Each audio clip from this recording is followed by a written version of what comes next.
우리에게 지혜가 필요한데요. 무엇이 악한 것인지 선한 것인지 잘 분별이 안 될 때가 있죠. 이게 하나님의 뜻인지 뜻이 아닌지 잘 분별할 때가 필요할 때가 있어요. 그래서 분별하고 판단하는 지혜가 많이 필요합니다. 살아가면서.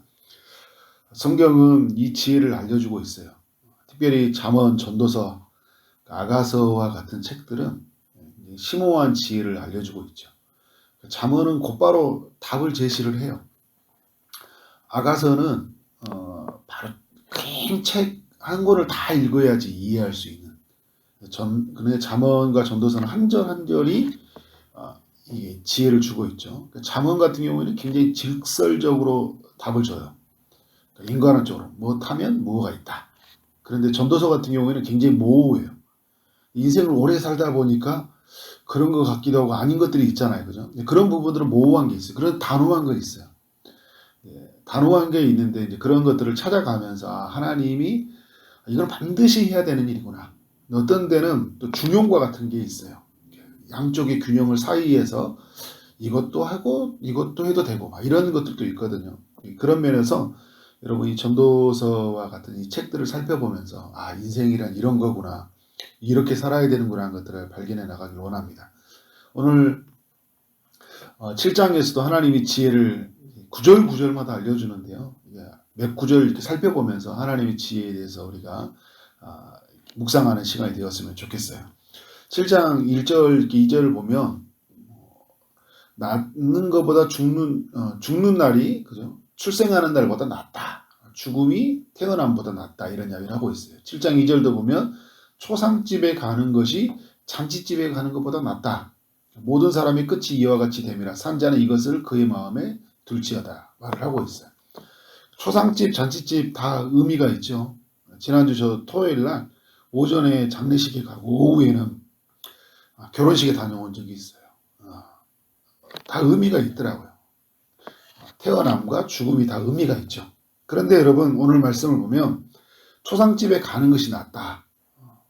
오늘 근데 뒤에 9절에서 2절에서 왜 그런 말을 하는지 이유를 알 수 있죠. 다 중요한데 모든 사람의 끝이 이와 같이 됨이니라. 무슨 말이에요? 초상집에 가게 되면 죽음을 생각하게 된다는 거예요. 인생의 끝을 생각하게 된다는 거예요. 인생의 의미를 깊이 생각하게 하는 시간이니까 초상집에 가는 게 이제 지혜의 측면이 낫다는 거예요. 잔치집에 가면 행복하지만 인생을 깊이 생각하지는 않거든요. 근데 초상집에 가게 되면 인생을 깊이 생각하잖아요. 나도 저렇게 되겠구나. 슬피 우는 어떤 고인의 유가족들을 보면서 그리고 고인의 사진을 보면서 함께 있었던 추억이 생각나고 또 고인을 잘 모르더라도 인생의 그 덧없음, 그 끝이 저렇게 웃고 그렇게 살았던 저렇게 멀쩡하던 모습도 죽음으로 가는구나 라는 것을 많이 생각하게 되죠. 또 문패를 이렇게 보면서 무슨 생각이 들어요? 언젠가 나도 내 이름이 저기에 적혀져 있겠지. 그죠? 기쁨의 동산교회에 제가 있을 때 장례식에 참여하면 이런 생각을 많이 가졌어요. 고인의 사진들, 그 문패들 보면서 나도 저 사진 속에 언젠가 내 사진이 저기에 걸려져 있겠구나. 내 이름이 적어져 있겠구나. 이런 생각을 갖게 되면 마음이 숙연해져요. 그래서 어떤 생각이 드냐면 죽음을 잘 준비해야 된다. 오늘 잘 살아야 된다. 그죠? 언제 내가 죽음의 저 자리에 갈지 모르잖아요. 끝이 아름다워야 된다. 끝이 아름다워야 돼요. 이상하게 죽으면 안 되잖아요. 재직 긋다가 죽으면 안 되니까요. 욕먹다가 죽으면 안 되잖아요. 끝이 아름다워야 된다. 그런 면에서 여러분 이 죽음이라는 건요. 굉장히 누군가의 죽음이라는 것은 우리에게 굉장한 지혜를 줘요. 그래서 여러분 장례식에 가면 꼭 어떤 사람은 그런 이야기 하잖아요. 잔치집에는 안 가도 장례집에 가야 된다. 욕먹으니까. 인간 관계적인 측면에서 말하는 그 정도의 의미가 있는 게 아니에요. 여러분. 잔치집, 장식 다 가야 되지만 인생을 깊이 생각해 볼 수 있어야 되는 거죠. 여러분 죽음은 이렇게 큰 지혜를 줘요. 예수님의 죽음도 우리를 엄청난 큰 지혜를 주잖아요. 죽는 것이 얼마나 큰 우리에게 삶에 어떻게 죽느냐가 굉장히 중요하다. 인간은 죽는데 어떻게 죽느냐? 그 끝은 어떻게 되냐? 예수님이 그 끝에서 무슨 죽음인지를 우리에게 명확하게 드러내 보이셨잖아요. 그러니까 여러분 이 말씀이 우리를 어떻게 돼요? 다시 정말 인생의 고귀한 가치가 무엇인지를 향하게 되는 거잖아요. 7장 4절에 가보면 지혜로운 마음은 채상집에 있을 때 우매한 자의 마음은 혼인집에 있다. 말을 잘 기억해야 돼요. 그러니까 혼인집이라는 것은 일시적이고 즐거움들이 그러니까 쾌락쟁이들이 일시적이에요. 그죠? 그런데 마지막 초상집은 어떻게 돼요? 일시적이 안 해요. 굉장히 여운이 남아요. 계속 울림이 있어요. 그렇기 때문에 이 초상집은 우리에게 굉장히 큰 유익이 있다. 마지막 날을 생각하고 또 오늘을 성실하게 살아야 된다는 의미에서 초상집이 더 낫다 이런 표현을 쓰고 있는 거죠. 7장 5절도 우리에게 지혜를 주고 있어요. 지혜로운 사람의 책망을 듣는 것이 우매한 자들의 노래를 듣는 것보다 나으니라 라고 하고 있죠. 우리는 여러분 칭찬을 좋아하죠. 누군가가 노래해주면 좋아하거든요. 저도 그래요. 칭찬해주면 좋아하거든요. 칭찬은 고래도 춤을 추게 하고 칭찬이 필요해요. 자존감이 떨어져 있는 사람들은 칭찬이 필요하죠. 정말 의기소침해 있는 사람들에게 칭찬해줘야 돼요. 격려해줘야 돼요. 그런데 여러분 모든 걸 다 칭찬으로 할 수는 없잖아요. 독이 될 수가 있어요. 이성과 교만으로 살아가는 바리새인들에게는 칭찬이 필요해요. 책망이 필요해요. 책망이 필요하죠. 칭찬을 뭘 덮어버리잖아요. 이성과 교만을. 그의 당위성을 인정해버리는 거니까. 그러니까 이 사람이 죄의 문제에 관련되어 있다면 어떻게 돼요? 책망해야죠.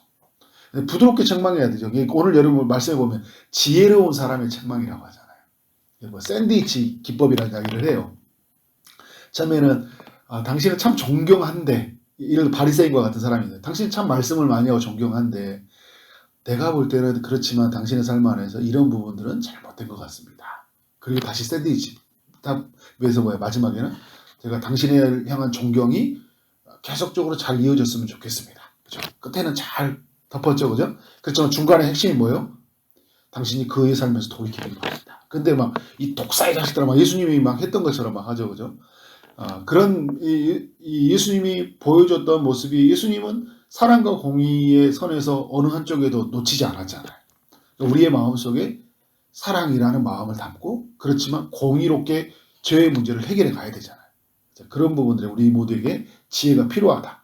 우매한 자들은 뭐냐면 막 노래만 부르는 거죠. 너 잘해 막 하고 그래 그것도 잘해 그것도 괜찮아. 그런데 그건 안 괜찮은 거예요 사실은.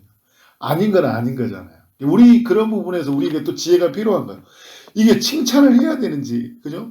노래를 불러줘야 되는지, 그리고 뭔가를 야단을 쳐야 되는지, 이런 가정에서 보면 그렇잖아요. 자녀들한테 그렇고, 아내한테 그렇고, 남편한테 그렇고, 그죠? 이거를 사기를 복돋아 줘야 되는지, 아니면 뭔가를 해야 되는 건지.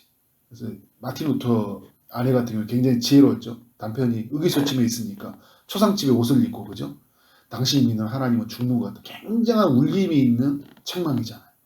그렇게 살아서는 안 된다. 당신이 목사여가지고 그렇게 가면 안 되는 거죠. 당신이 성도인데, 집사인데, 장로인데, 권사인데 이렇게 살면 안 되지. 이렇게 가면 안 되는 거예요. 그러니까 그런 면에서 지혜로운 책망이 필요한 거죠. 그러니까 말씀을 보면서 우리는 잘 적용해야 돼요. 이게 적용하는 것도 지혜가 필요한 거예요. 우리는 지혜가 계속 필요한 거예요. 지혜로우신 주님을 구해야 되죠. 그래서 저는 이번 주 주일날 이 지혜를 구하는 삶이라는 제목으로 말씀을 전하려고 해요. 7절에 보면요. 탐욕이 지혜자를 우매하게 하고 뇌물이 사람의 명철을 망하게 한다. 탐욕과 뇌물에 대해서 말을 하고 있죠.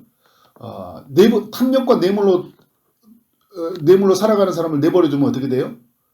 그들은 우매하게 돼요. 그리고 그들은 망하게 된다니까요. 인생 망하게 되는 거예요. 이 사람들에게 뭐가 필요한 거예요? 노래예요? 북 뜯어줘야 돼요? 그래서 탐욕을 따라 살아가는 사람에게 책망해야죠.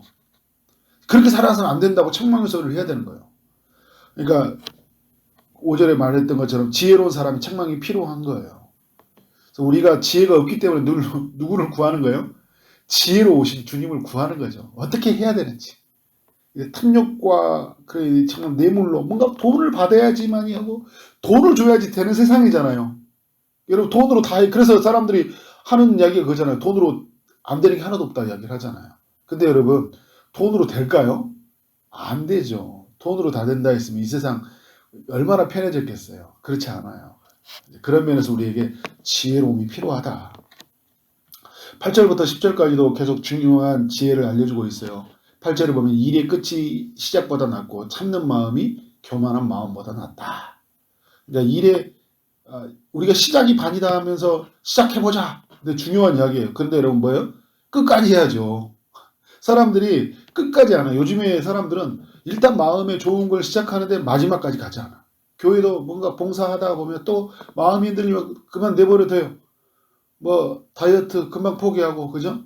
뭔가 삶을 하게 되면 끝까지 가지 않아요. 여러분 끝까지 성실하게 가는 거 굉장히 중요한 거예요. 뭔가를 하나를 하면 끝까지 해봐야죠. 그래서 신앙생활은 인내하고 참고 견디고 버티는 거예요. 뭔가 하나님께 주신 도전이 있고 비전이고 그게 가치라고 생각이 여긴다면 끝까지 가야죠. 사람들이 좀 말한다고 흔들리지 말고 일이 안 된다고 그냥 이게 주님의 뜻이 아닌가 보다 하고 막 다 내버려치고 가는 게 아니라 저항하고 반대하는 사람이 있으면 포기하는 게 아니잖아요. 뚫고 가야죠. 기다리고 가야죠. 그래서 예수님도 나중까지 견디는 자가 구원을 얻는다 이야기를 하잖아요. 나중까지 견뎌라.